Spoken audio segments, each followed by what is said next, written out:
బాప్తిస్మం పొందడానికి దేవుడు మీకు ఎప్పటికీ ఎంతో సమయం ఇచ్చాడు. ఈ సంవత్సరం అంతా కాపాడుతూ వచ్చాడు.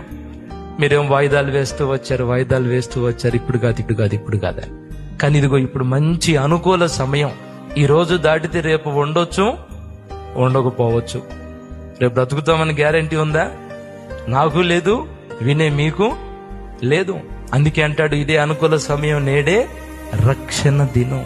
మంచి సమయం దేవుడు మీకు ఇచ్చాడు. ఇంతకాలం వాయిదాలు వేసింది చాలు. దేవుడు నిన్నే పిలుస్తున్నాడు. ఇదిగో మరొక అవకాశం నీకు ఇస్తున్నాడు. ఈ నూతన సంవత్సరంలోనికి నువ్వు అడుగు పెట్టబోయే లోపం పాపాలు కడిగి వేసుకుని పరిశుద్ధపరచబడి అడుగు వేసి మంచి పని చేయడానికి ఎందుకు ఆలోచించాలి? ముహూర్తాలు ఎందుకు చూడాలి? చెడిపోయిన పనులు చేసే వాళ్ళు ఆలోచించట్లా, అవునా?